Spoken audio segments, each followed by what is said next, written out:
My soul starts to linger.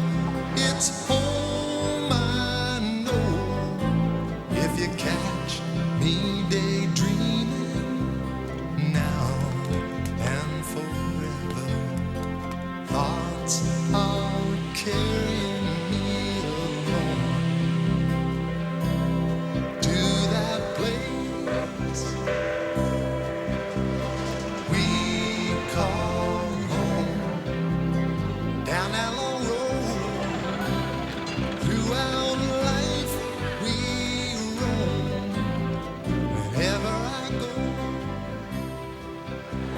If you ask someone from around here, they'll probably tell you they were born in Logieville or Douglastown or Nelson. And then they'll tell you that those places are nearby to the bigger places like Chatham and Newcastle. But invariably, they will come back to telling you that they are from the Miramichi, a river in New Brunswick, a valley land, a place forever. The Miramichi, to those who have known it, is a place of the heart. In this sketches, we'll try to give you a sample of what I'm getting at. We'll uncover the legacy of Max Aitken, Lord Beaverbrook. We'll dig through the past with an archaeologist. We'll talk to an author, a humorist, and a folklorist. We'll travel the river with those who live it. Ladies and gentlemen, I give you the Miramichi.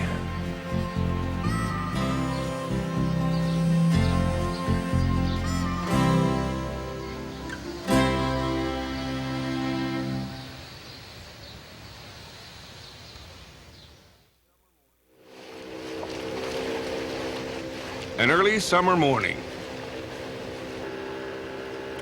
James Denny, Jr., as he's known, heads out with Clifford Guinness to tend the nets of the Salmon project, nearby to Beaubien's Island in the Enclosure Provincial Park.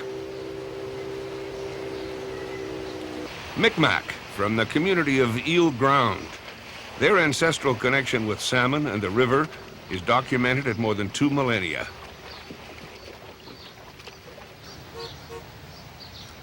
Downstream, the day begins for the 15,000 residents of the surrounding urban centers in Northumberland County. Varying in size, the towns along the riverfront share a common bond, a heritage which is perpetual. The Miramichi, its influence, its people, are a theme that author-humorist Herb Curtis draws on for inspiration. Growing up around here, I think we did have one movie that was shown on a Saturday night in the village. But other than that and the occasional dance, there was very little to do as far as recreation went. So we, all us boys and girls too, turned to the river. That became our theater, our park, our playground, everything. And, you'd pick your girlfriend up on a Saturday night and go for a canoe ride. And it was very romantic. I remember you didn't know whether you were in love with the girl or the river.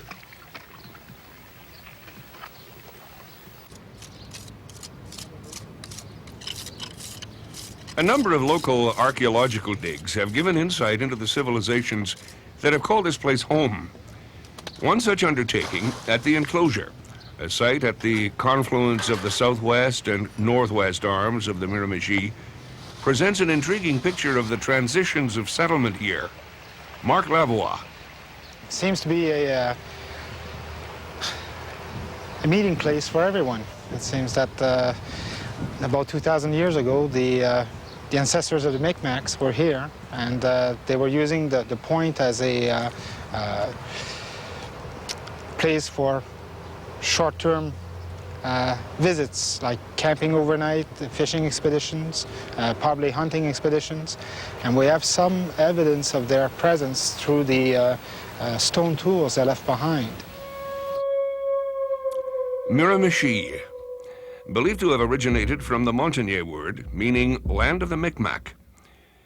Nearby, at Red Bank, the most prehistoric site in the Maritimes, the study of camping and ceremonial sites has contributed to the understanding of the way of life of ancient inhabitants along the river.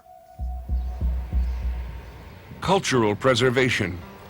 Behind archaeological work, buildings and institutions, preservation of folklore, New Brunswick's most prominent benefactor is honored in Newcastle's town square. Born in 1879, the son of a church minister, Max Aitken, Lord Beaverbrook, spun a local law career into a life as financier, politician, newspaper publisher, a member of the British cabinet during World War II. Beaverbrook brought Miramichi lore to the world. Susan Butler. As a young boy on the streets of Newcastle, he used to hear about the song The Jones Boys, and apparently there were two boys that had two small mills, and it was situated up by the Repat mill today, and the railroad came right through their property, and that's why it's called the Jones Crossing. But this song in particular went places because Beaverbrook took it back to England with him, and during the war, it was used as an icebreaker, so to speak, and he had taught it to Winston Churchill, and he in turn taught it to Molotov, who I guess he sang it with such gusto that he thought it meant the downfall of the capitalist system. Characteristics of a river people. From area to area, even if you go sometimes as much as a mile, you'll find a whole different accent. So it's very hard to narrow down. I suppose maybe it's because of the little settlements. You would have a Scottish settlement here, and an Irish one here, and a Dutch one, you know, down the river. But you'll find some really strange accents, and they're wonderful. You know, they're all different and distinct in their own way. My people would talk very nasal. You know, maybe you can hear it in how I'm talking now, but they'd say things like, "G'day, boys, how's you going today?" You know, stuff like that. "Boys, I got an awful big fish this morning." Those blessed bards, though dead, do live again. At St. Michael's in Chatham, a marker to one of the family of rhymers. The poet of Renouse, Michael Whalen, typified the storytellers for which the region is renowned. Back in the late 1800s, when he started writing, Michael Whalen, he used to compile them in little pamphlets, and he peddled them on the riverbanks of the Miramichi and sold them for 10 cents a piece. And of course, a lot of homes in the Miramichi had these songs, and then one in particular that he wrote is a tribute to the old pioneers. I shall sing you a song, it is not very long, 'tis a song of the long-vanished years, of the heroes of yore who have long gone before, 'tis a song of the old pioneers who sailed o'er the sea to the Miramichi, who left their dear homeland in tears to settle them down in the country and town, our fathers, the old pioneers. Their small homes they reared. It was from a mix of European influence that beginning in the mid-1700s, the character of the valley began to be shaped. The Miramichi became the ground in which the hopes of many were rooted. The earliest European presence that we have been able to identify is the Acadian refugee camp, which was established here in 1756 and was pretty well abandoned by 1760. So these are the people that were not expelled during the Acadian deportation and made their way up to the Miramichi from Nova Scotia and other parts of New Brunswick, and tried to make a life for themselves here at the point. And it is here that a picture is painted, a picture of perseverance in the face of unending adversity, a picture of Acadian survival. We're talking about 3,500 people at the point and around the area. We have evidence in one of the excavations that we completed last year that they cooked about 7 pigs in one one fire, one hearth, and consume them. And these pigs were juvenile, so they weren't allowed to grow to maturity. So we imagine as soon as the supplies got here, people used up those supplies, and they were always longing or asking for more. The detective work of archaeology opens windows on past centuries. With the knowledge gained, comparisons of such things as trade and lifestyles can be made. We have some finds like this piece of Italian pottery, which was traded during the last 10 years of the French regime. And we find it in the St. Lawrence Valley, at Louisbourg, and on some Acadian sites. But it's a type of pottery which was made in northern Italy, and which is only available for, let's say, from 1750 to 1760. And after that, you don't see it anymore. So that's a good chronological indicator of an Acadian presence here.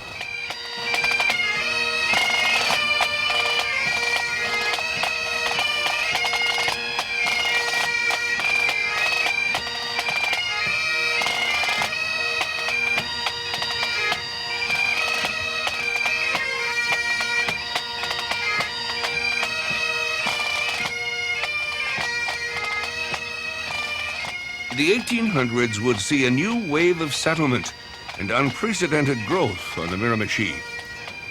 The impact of the Napoleonic Wars in Europe would give rise to an economy built around the resources of fish and lumber, laying the foundation for the communities that exist today. This heyday would forever leave its stamp.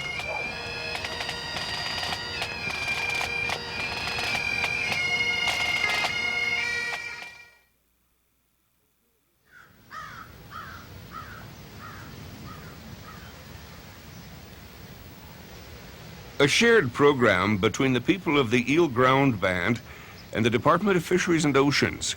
Present-day efforts are designed to study the cycle of the Atlantic salmon.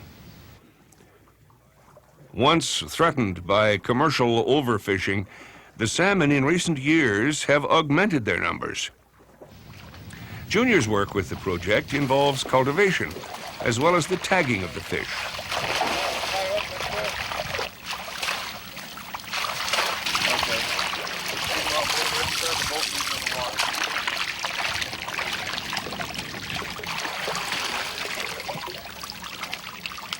Tagging allows biologists to track the patterns of movement and the habitat of the species. What has been learned is that after spawning, the young smolts will spend 2 to 6 years in the river before heading to the cold waters of Labrador and Greenland.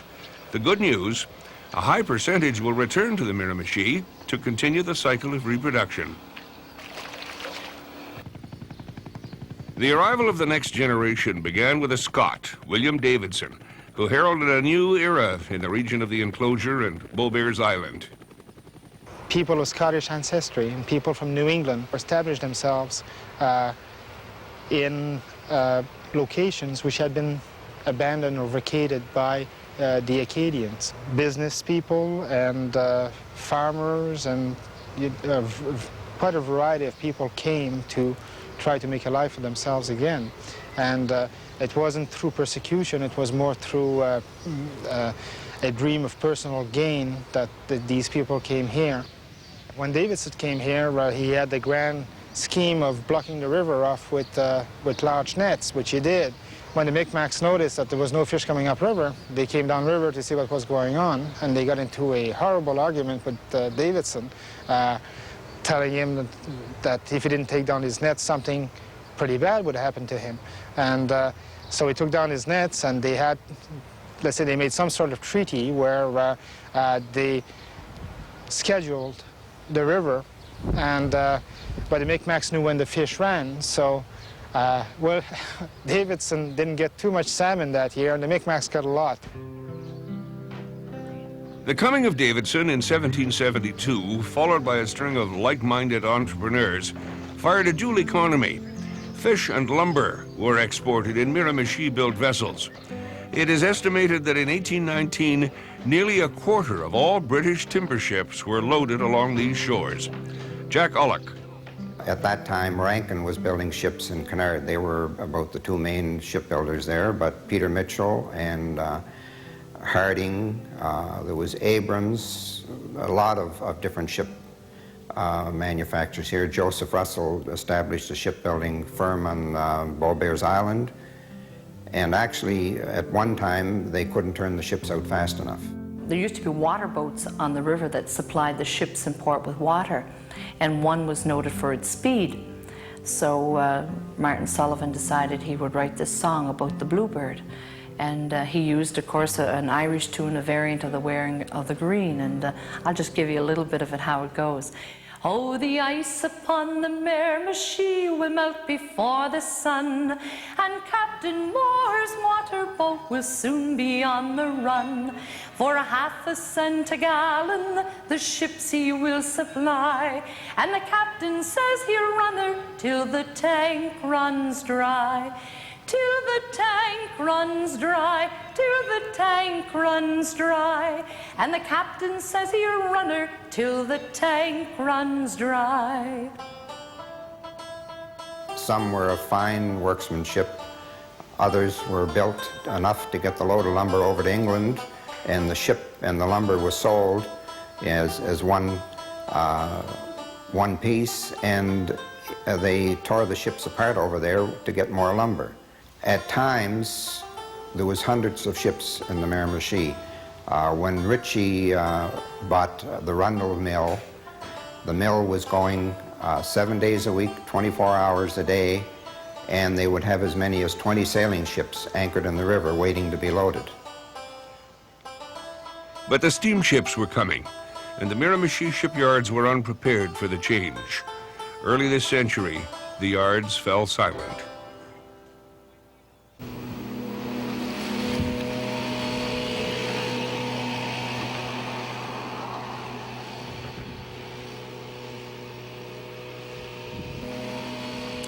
Brian Kelly inherited his ties to the Miramichi and its tributaries. It's in the family. Following in the footsteps of Grandad James, life in the region is the season of the Gaspereau.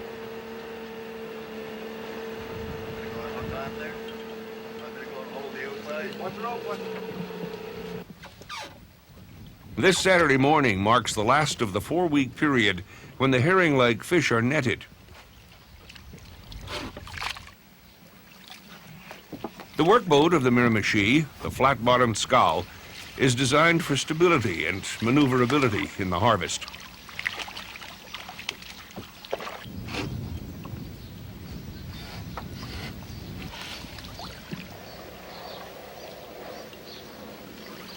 Gaspereau ascend streams to spawn in the spring, unlike the salmon that spawn in the autumn.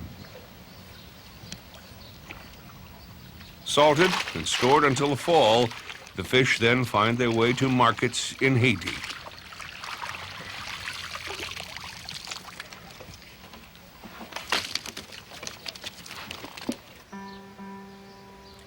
The turn of the century saw the Miramichi become host to the American sport, the prolific salmon waters appealing to anglers internationally. An industry was born around the quest for the catch and the one that got away. The area carries on this tradition. Some claim the pool is everything. Others say it's the lure. There is the Green Machine, Casaboom, Conrad, and Coachman, Buckbug, Butterflies, and Bombers. Salmon, they come up here to spawn, reproduce, and then they go back to the sea. They go to feeding grounds off the coast of Greenland, I believe. And then they find their way back, and they'll come back to the Miramichi, and they'll spawn again right in the very same rock, in the same bed where they themselves were born. So these areas where they rest They're usually, they must have some attraction to the salmon, you know, the current, particular current, water temperature, certain boulders that they like. Those areas become pools, and of course fishermen, you know, soon recognize the areas because there are fish there and they're rolling and they're jumping, and so that's a salmon pool. And of course the fact that there's one rock that's more productive than another deserves a name. Where did you get those fish? Well, I got them right behind the Papakenan Rock, or right off of Charlie's Point. How's the fishing? Oh, one this morning. Yeah, that's good.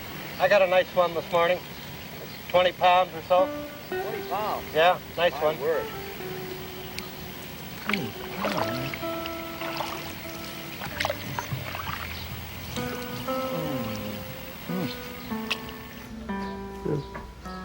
We'll let him wonder.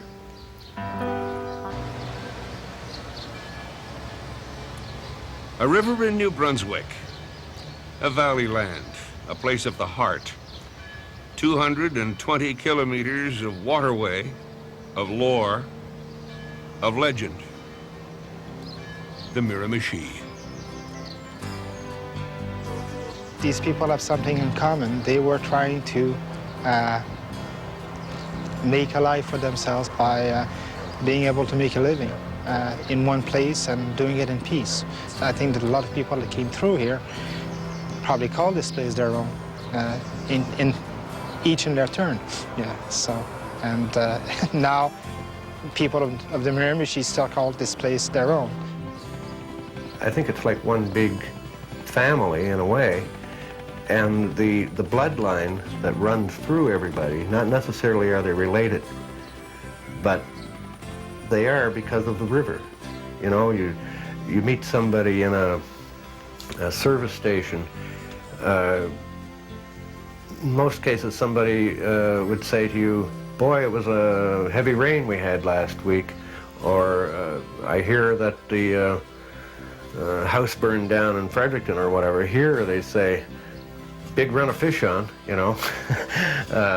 Got a 15-pounder this morning, that kind of stuff. Everything is the river. I know from speaking to people that the Miramichi doesn't leave them, although they leave the Miramichi. Sometimes when I stand and look out at the Miramichi, you just wonder if it would open up and could tell you story after story.